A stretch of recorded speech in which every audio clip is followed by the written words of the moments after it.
ನಮಸ್ಕಾರ. ಪಯಸ್ವಿನಿ ಕನ್ನಡ ಬ್ಲಾಗ್ಸ್ಗೆ ಸ್ವಾಗತ. ನಾವಿವತ್ತು ನುಗ್ಗೆ ಸೊಪ್ಪಿನ ಆರೋಗ್ಯಕರ ಲಾಭಗಳನ್ನು ತಿಳ್ಕೊತಾ ಇದ್ದೀವಿ. ಹಾಗೆ ಸುಲಭವಾಗಿ ನುಗ್ಗೆ ಸೊಪ್ಪಿನ ಪಲ್ಯವನ್ನು ತಯಾರು ಮಾಡೋದ್ರ ಬಗ್ಗೆ ನಾನಿಲ್ಲಿ ತಿಳಿಸ್ಕೊಡ್ತಾ ಇದ್ದೀನಿ. ಈ ನುಗ್ಗೆ ಸೊಪ್ಪಿನಲ್ಲಿ ಅಥವಾ ಈ ಒಂದು ನುಗ್ಗೆ ಕಾಯಿಯಲ್ಲಿ ತುಂಬ ಹೇರಳವಾದ ಆರೋಗ್ಯಕರವಾದ ಲಾಭಗಳನ್ನು ನಾವು ನೋಡ್ಬೋದಾಗಿದೆ.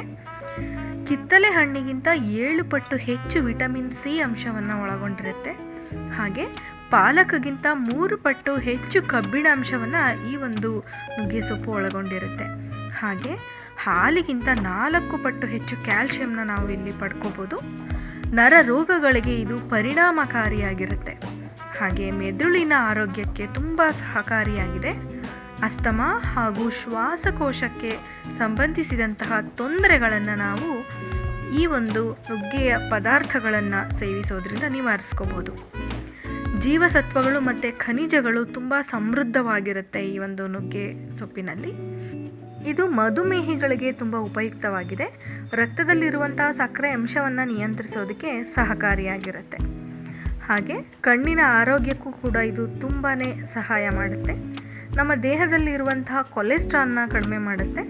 ಹಾಗೆ ನಮ್ಮ ಹೊಟ್ಟೆಯ ಆರೋಗ್ಯಕ್ಕಂತೂ ತುಂಬ ಒಳ್ಳೆಯದು. ಮಲಬದ್ಧತೆ, ಹೊಟ್ಟೆ ಉಬ್ಬುವಿಕೆ, ಅಸಿಡಿಟಿ ಮುಂತಾದವುಗಳಿಗೆ ಇದು ರಾಮಬಾಣ ಅಂತ ಹೇಳಿದ್ರೆ ತಪ್ಪಾಗಲಾರದು. ಇದ್ರ ಜೊತೆಗೆ ಮೂಳೆಯ ಆರೋಗ್ಯಕ್ಕೂ ಕೂಡ ತುಂಬ ಒಳ್ಳೆಯದು. ಹಾಗೆ ತೂಕ ನಿರ್ವಹಣೆಯಲ್ಲಿ ಕೂಡ ಇದು ಸಹಾಯ ಮಾಡುತ್ತೆ. ಇದ್ರ ಜೊತೆಗೆ ನಮ್ಮ ಚರ್ಮ ಮತ್ತು ಕೂದಲಿಗೂ ಕೂಡ ತುಂಬ ಒಳ್ಳೆಯ ಪದಾರ್ಥ ಅಂತ ಹೇಳಿದ್ರೆ ತಪ್ಪಾಗೋದಿಲ್ಲ.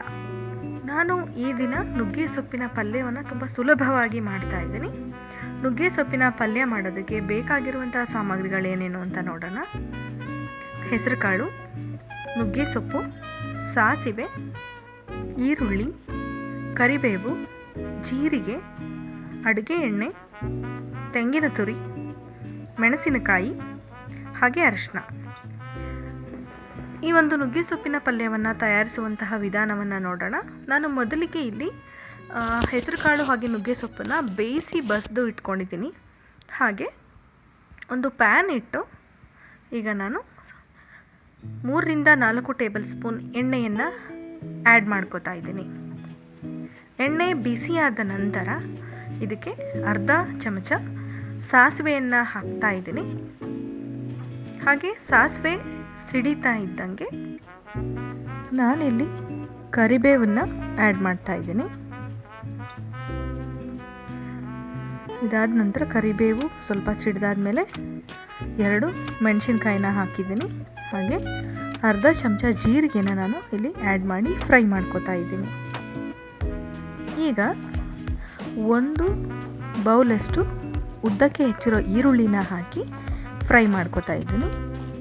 ಇನ್ ಕೇಸ್ ನಿಮಗೆ ಶುಂಠಿ ಬೆಳ್ಳುಳ್ಳಿ ಪೇಸ್ಟ್ ಇಷ್ಟ ಆಗುತ್ತೆ ಅನ್ನೋದಾದರೆ ನೀವು ಅದನ್ನು ಕೂಡ ಆ್ಯಡ್ ಮಾಡ್ಕೋಬೋದು. ಬಟ್ ನಾನಿಲ್ಲಿ ಶುಂಠಿ ಬೆಳ್ಳುಳ್ಳಿ ಪೇಸ್ಟ್ ಹಾಕಿಲ್ಲ.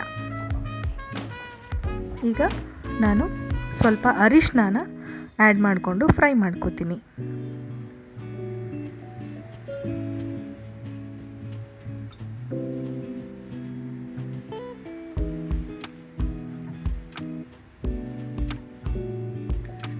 ಈಗ ಆಗಿದೆ, ಇದು ನೋಡ್ತಾ ಇರ್ಬೋದು.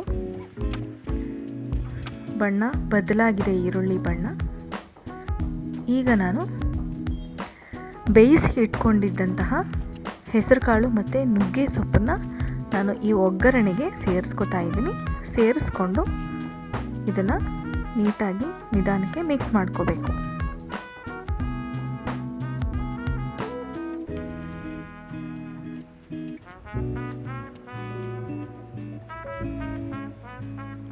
ಮಿಕ್ಸ್ ಮಾಡ್ಕೊಂಡಾದಮೇಲೆ ಇದಕ್ಕೆ ನಾನು 1 ಕಪ್ ತೆಂಗಿನ ತುರಿನ ಸೇರಿಸ್ಕೊತಾ ಇದ್ದೀನಿ.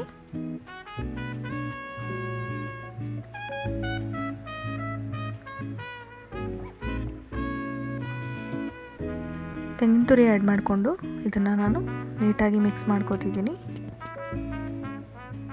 ಈಗ ರುಚಿಗೆ ತಕ್ಕಷ್ಟು ಉಪ್ಪನ್ನು ನಾನು ಇಲ್ಲಿ ಆ್ಯಡ್ ಮಾಡ್ತಾ ಇದ್ದೀನಿ.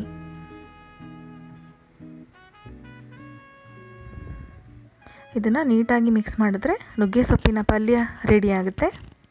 ನೀವು ಕೂಡ ಇದನ್ನು ಮನೆಯಲ್ಲಿ ಟ್ರೈ ಮಾಡಿ ನುಗ್ಗೆ ಸೊಪ್ಪಿನ ಹೆಲ್ತ್ ಬೆನಿಫಿಟ್ಸ್ನ, ಆರೋಗ್ಯಕರ ಲಾಭಗಳನ್ನು ನೀವು ಕೂಡ ಪಡೆಯಿರಿ. ಈ ಒಂದು ನುಗ್ಗೆ ಸೊಪ್ಪಿನ ಪಲ್ಯದ ಜೊತೆ ನಾನು ಮುದ್ದೆ ಮಾಡಿದ್ದೀನಿ. ಮುದ್ದೆ ಮಾಡಿ ಹಾಗೆ ಮೊದಲೇ ನಾನು ಏನು ಹೆಸರು ಕಾಳು ಮತ್ತು ನುಗ್ಗೆ ಸೊಪ್ಪನ್ನು ಬೇಯಿಸಿಟ್ಕೊಂಡಿದ್ದೆ, ಆ ಒಂದು ನೀರನ್ನು ಬಸ್ತಿರೋಂತಹ ಕಾಳನ್ನು ಬಸ್ತಿರೋ ನೀರನ್ನು ನಾನು ಬಿಸಾಕಿಲ್ಲ. ನಾನು ಅದೇ ನೀರನ್ನು ಉಪಯೋಗಿಸ್ಕೊಂಡು ತಿಳಿ ಸಾಂಬಾರು ಮಾಡಿದ್ದೆ. ಯಾಕೆ ಅಂದರೆ ಆ ನೀರಲ್ಲೂ ಕೂಡ ತುಂಬಾ ಪೋಷಕಾಂಶಗಳಿರುತ್ತೆ. ಹಾಗಾಗಿ ಆ ನೀರನ್ನು ಬಿಸಾಕಬೇಡಿ. ನೀವು ಕೂಡ ಅದರಲ್ಲಿ ಸಾಂಬಾರು ಅಥವಾ ಸೂಪ್ ಏನಾದರೂ ಮಾಡಿಕೊಂಡು ನೀವು ಕೂಡ ಅದನ್ನು ಯೂಸ್ ಮಾಡಿಕೊಡಿ. ಈ ವಿಡಿಯೋ ಖಂಡಿತ ನಿಮಗೆ ಇಷ್ಟ ಆಗಿರುತ್ತೆ ಅನ್ಕೋತೀನಿ. ಹಾಗಾದರೆ ತಪ್ಪದೆ ಈ ರೆಸಿಪಿನ ನೀವು ಕೂಡ ಮನೆಯಲ್ಲಿ ಟ್ರೈ ಮಾಡಿ ಈ ನುಗ್ಗೆ ಸೊಪ್ಪಿನಲ್ಲಿರುವಂತಹ ಹೆಲ್ತ್ ಬೆನಿಫಿಟ್ಸ್ನ ನೀವು ಕೂಡ ಪಡೀರಿ ಅಂತ ಹೇಳ್ತೀನಿ. ಹಾಗೆ ಈ ಒಂದು ವಿಡಿಯೋ ಹೇಗಿತ್ತು ಅಂತ ದಯವಿಟ್ಟು ಕಮೆಂಟ್ ಮಾಡೋದನ್ನು ಮರಿಬೇಡಿ. ಈ ವಿಡಿಯೋ ಇಷ್ಟ ಆಗಿದೆ ಅಲ್ವಾ? ಹಾಗಾದರೆ ತಡ ಯಾಕೆ, ಲೈಕ್ ಮಾಡಿ, ಸಬ್ಸ್ಕ್ರೈಬ್ ಮಾಡಿ, ಶೇರ್ ಮಾಡಿ, ಬೆಲ್ ಬಟನ್ ಕ್ಲಿಕ್ ಮಾಡಿ, ಆಲ್ ನೋಟಿಫಿಕೇಷನ್ ಆಪ್ಷನ್ ಸೆಲೆಕ್ಟ್ ಮಾಡಿ.